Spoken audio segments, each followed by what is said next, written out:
Tom Petty, the American musician, singer, songwriter, multi-instrumentalist, and record producer who recently passed away, had some sage words to share about music and life. He said this: "Music is probably the only real magic I have encountered in my life. There is not some trick involved with it. It's pure, it's real, it moves, it heals, it communicates, and it does all these incredible things."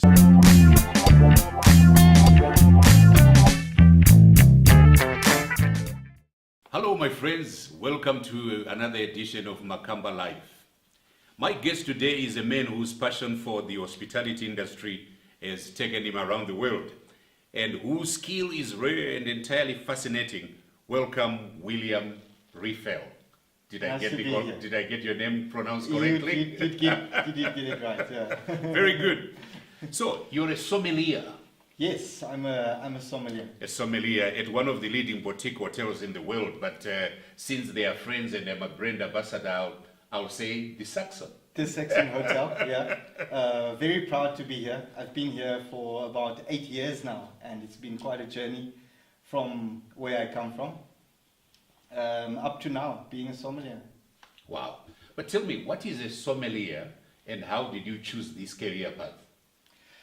A sommelier, in general, is someone that would help people with their selections of wine in a restaurant. Obviously, your main job is to drive revenue, to drive sales, and so on. But it goes quite deeper into that, because before you start selling something, you have to know the history.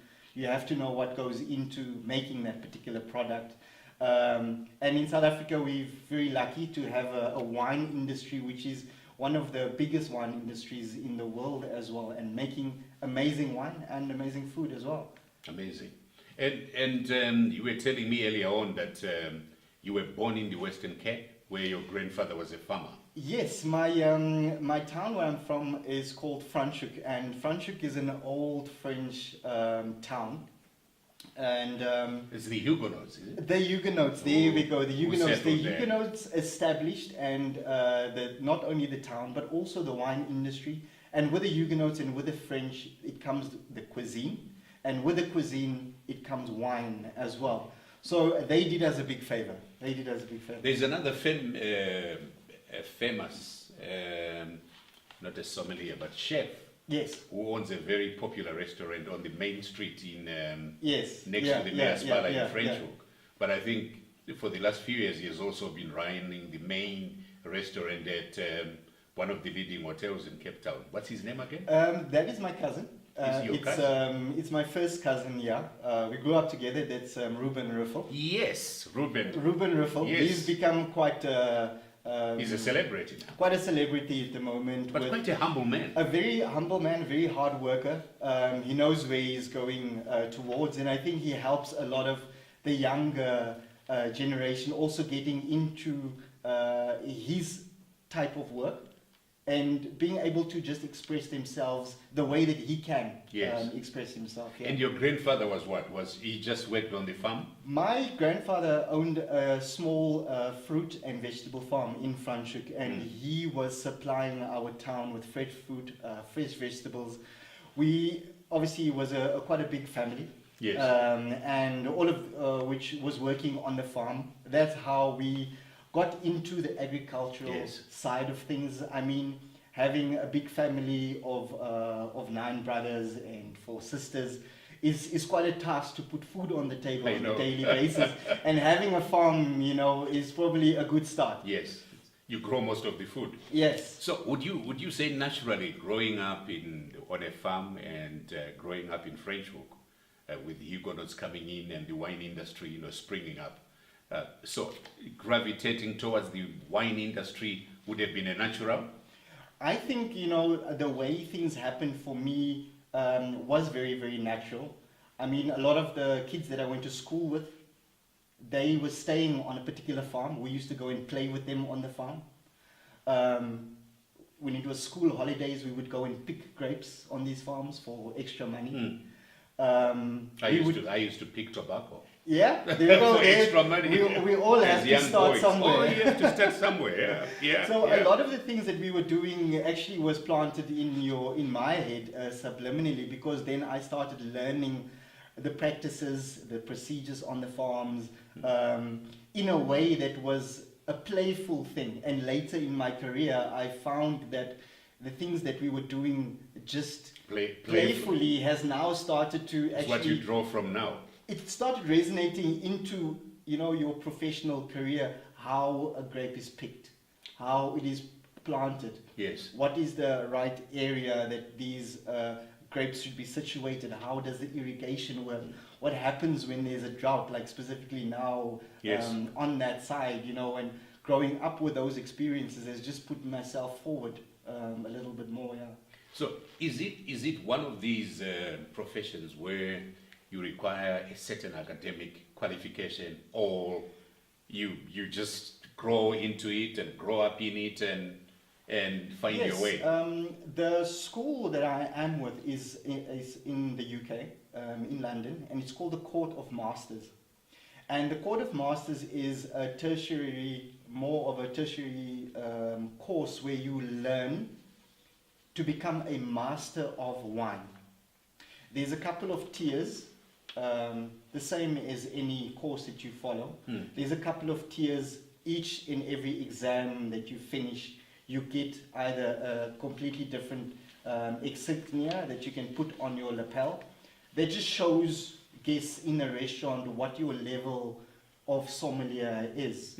I've completed 3 exams with the Court of Masters, and my first exam was in London, second one was in Austria, and the third one was in Istanbul in Turkey. Oh my God, you guys move around, eh? We move around, and that is just what the industry is about, is selling wines which is out there. Not only wines which is from your own country, so it is a very good thing for you to get an academic base for what you are actually doing. And for a lot of people thinking that a sommelier is only someone that is pouring wine at a table. No. We will be able to tell you about your country's history. I've seen you doing that at the restaurants at RDS and exactly before that in the Kun. So as much as we can talk about South African wines, we should be able to talk about Italian wines, French wines, German wines, American wines, South American wines, and this is where the interest for the wine kind of like started building, because now I've been learning things on a daily basis, and things that is actually quite good, because now and then I get someone from California, and because I've learned a little bit about the Californian wine industry. Napa Valley, is it? Yes, Napa, and we can have a proper conversation about that. Yes. The entire industry in South Africa is based on an old French model of champagne, dry wine, dessert wine, and that has kind of set us up to actually be able to compare a South African Sauvignon Blanc with a French Sauvignon Blanc, or a South African Cabernet with a French Cabernet. And to sell these kind of like foreign wines, you have to have a base. And for you to know that, and a course involving text and learning about that different country is very, very important. For the purpose of our, the benefit of our viewers, watching you and I talk, would you give just a brief history of the wine industry in South Africa? How it started, when, how it has evolved, developed, how South Africa is ranked, in the world? Yes. Look, South Africa is an old world country for wine production, and when we say old world, we just mean that when the wine industry started, there was no real transport for wines. There was no accessibility for wines. And what would have happened in those days is that people traveling on ships would actually not have wine in bottles, but they would have had wine in barrels. In barrels, yes. So they traveled in bulk. And how the industry in South Africa started, and particularly in Franschhoek, that was established in 1655. The town is an old French town, and how all of these smaller towns developed, particularly Constantia, Stellenbosch, and Paarl, which is our kind of like stalwarts in the industry for producing our brandies and producing our red wines and white wines. The models of a lot of these farms was actually not for the production of wine or for grapes, but actually for fruit and for vegetables. The Cape at that stage, you know, at the end of the 16th century, was actually a very a small model for an agricultural scene where families that was traveling towards the east, collecting spices and teas and silks and materials, obviously, they would leave their families in the Cape. And what would happen is the families would grow their fruit, would grow their vegetables, because when these men came back around Africa again, they would pick up fresh produce, fresh fruit, and then also from their own fields. From their own fields that was tended by their sons and tended by their wives while they were away at sea. And what happens with that scenario is people bring their culture and their essence with them. Their foods. The French brought their vines with them as well, and that's how Cabernet, that's how Merlot, that's how Sauvignon Blanc, and that's how Chardonnay, which is the old noble grapes of France, ended up in South Africa. And that's how the industry was started, is everyone brought a little piece of themselves from Europe and established it here in South Africa. And we are so lucky that is translated into the culture, is translated into the architecture. If you look at the Cape, you see these old white facades, the gabled houses, the thatched roofs, all of that, Cape Dutch houses. And all that. All of that was brought to us, That's amazing. So in Africa, very quickly, which countries are wine producing? You have South Africa. Look, I would not say wine producing. We grow grapes through the entire continent because that is used not only for wine production. The grape is actually something that is used for a lot of things, making vinegar. But if you were to stick to just wine per se, how many countries in Africa produce wine? Look, in the northern part of Africa, you have a lot of producers. Morocco, the Libya. Those were all old world countries that was producing wines. Egypt, they've got their amphoria with different red wines and so on. In Africa as a whole, there is not a big surface where wine is actually produced. And the reason for that is that the grapes only grow in a certain latitude.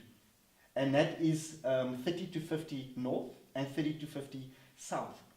So that's a small band where grapes can actually grow. So from Namibia upwards, there's no grapes being really grown because the climate is too hot. It's too hot, yes. Thus we're growing coffee, thus we're growing the cocoa beans, which is now more suited to the warmer weather. For grapes, not as much. Not as much, In Zimbabwe, I don't know if you ever came across a label called Mukuyu.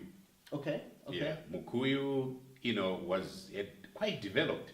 I don't know what disrupted it. Yeah. And the grapes were grown in a place called Marondera, some 70 kilometers, east of Harare, grown between Marondera and a place called Wedza. And Mukuyu had quite become, a brand. I know in some international competitions. Yes. I remember in Germany they picked up quite a few prizes. Yes. Together with Zimbabwean cheese. Yes. Zimbabwean cheese. We currently have a product on our wine, not on our wine list, but something that we are serving in our restaurant as well, which is also a sparkling wine made on that side, and it's basically just using the grapes and carbonating that as well. Yes. And that's why I'm saying when it comes to the actual grape itself, it's not only the wine industry that benefits from it, but also commercial use Yes. of it as well. Yes. Yeah. I know you want to show us a few wines here, what Yes. they are, Yeah, where yeah. they come from, how they taste, and so on.